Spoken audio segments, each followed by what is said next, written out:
I was also able to see a couple charitable organizations that was kind of influenced by Hizmet. And I see involvements in many different areas. They didn't help only necessarily people practice Islam or that they are in certain area or region. They primarily try to help humanity.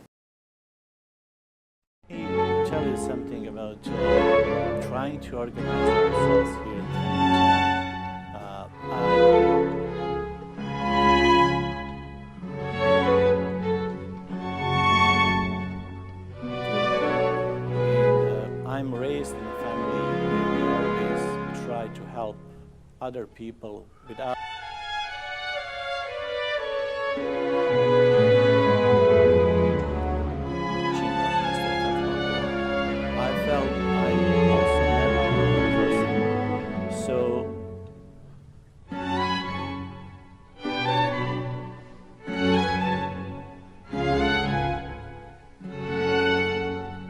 My name is Adnan Silajdzić, and I'm originally from Bosnia, Sarajevo, born and raised in Sarajevo. And I came in the United States in '97, 2 years after the war ended in Bosnia.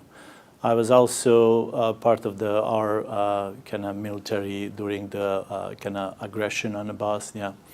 And also right after kind of war ended, myself and my family, we moved to Holland, and from Holland we moved also to United States, as I mentioned, in '97. I can also share some of my life experience and the personal values that I always had since I was kind of born in Sarajevo. We lived in a society where we have the 4 biggest religions in a really small area.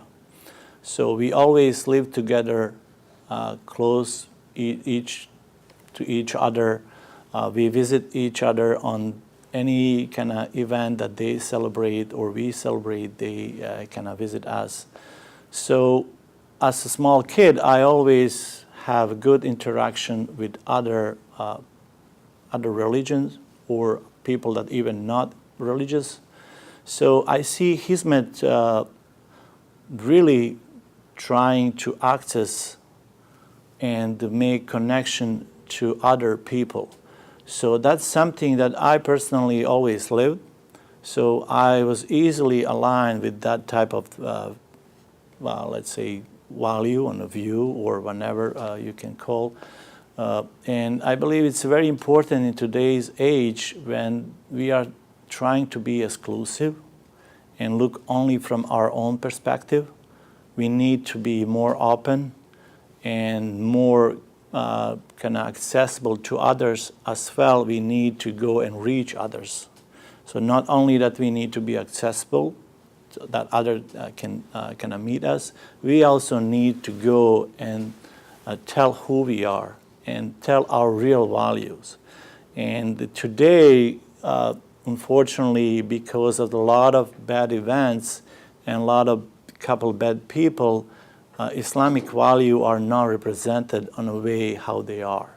So the Hizmet, I believe, in my personal humble opinion, is doing what at current days needs to be done. We need to represent our true Islamic values to others. So they need to understand a little bit better than just what a couple bad people are promoting or what some propaganda or media with a certain agenda kind of trying to push. So in my personal opinion, that's something that Hizmet is doing a great job, and I will personally support in that area Hizmet movement as well.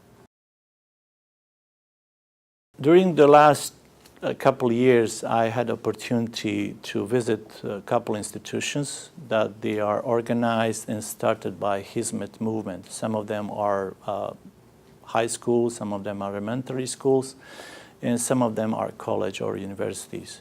So in my trip when I visited Turkey, I was able to see one of the school in Niğde, and I was very impressed with the school, with the program. with the open heart that the kids there have over there. And literally that area is, in our language, Nide is, the word is Nide is somewhere else. It's very far from the kind of the busy areas.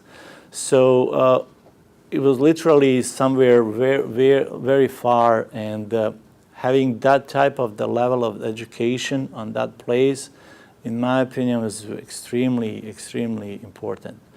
Another school that I visited, actually, was Birch University in Sarajevo. Since I'm from Sarajevo, I had the opportunity to go and visit Birch University.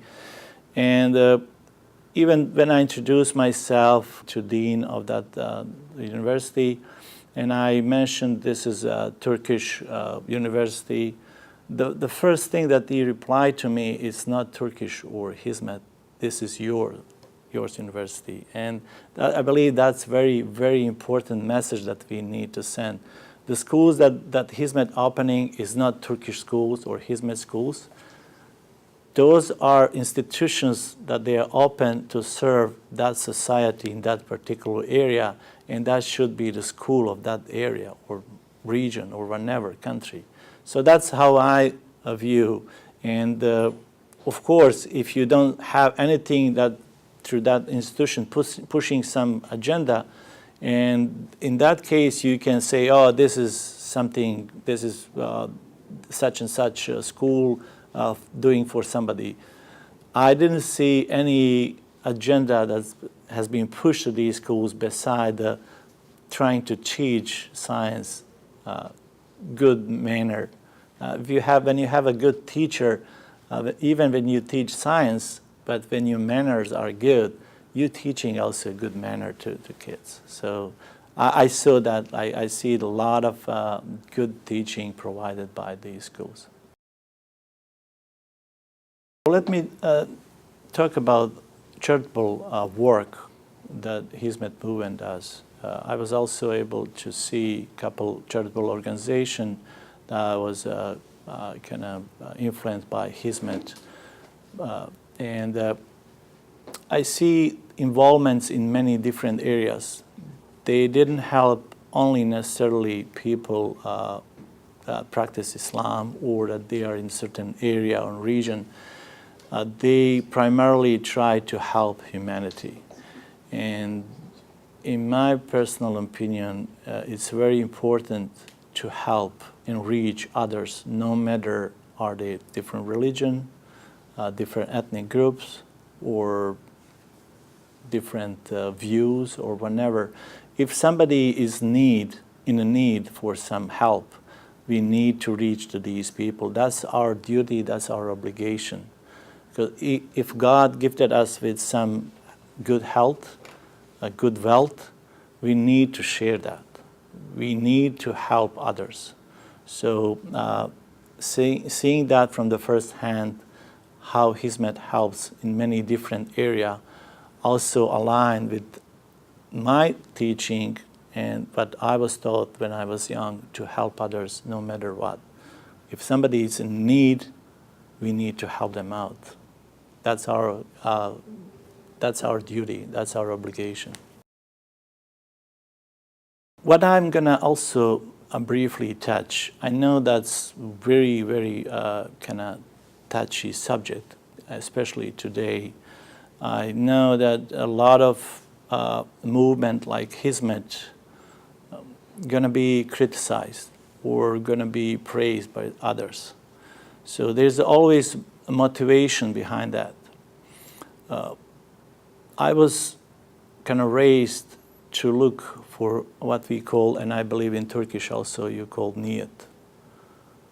What's your real intention of doing certain things?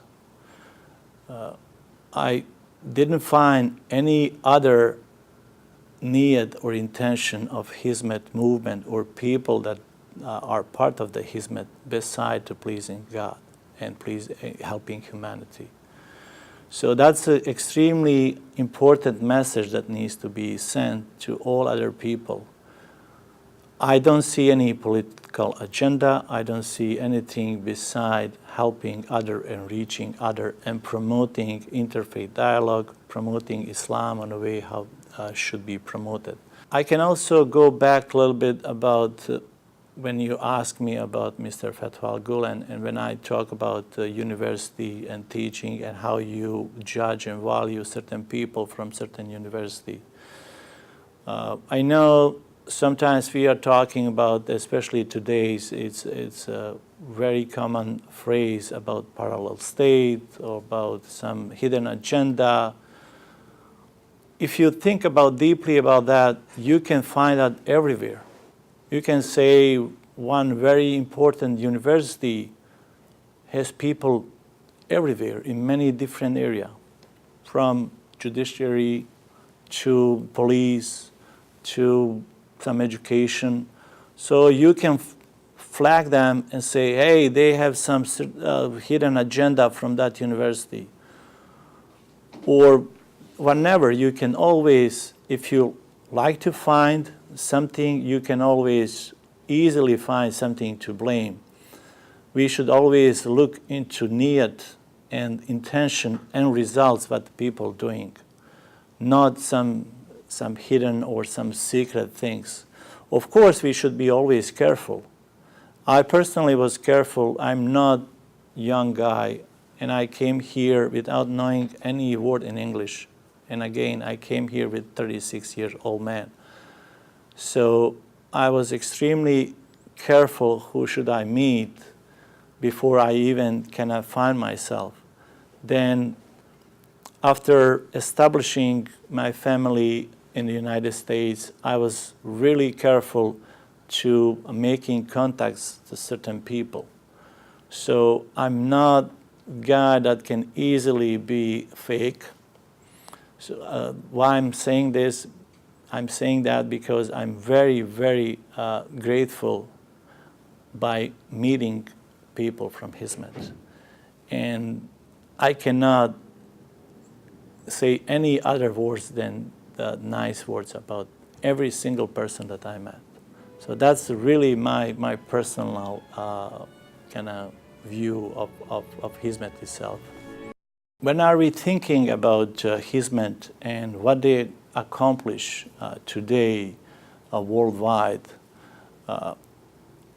In my humble opinion, I believe they are providing something that's extremely necessary at the current date. If I had to characterize the movement from what I know of it in a very basic way, I would say it is fundamentally a religiously inspired philanthropic movement.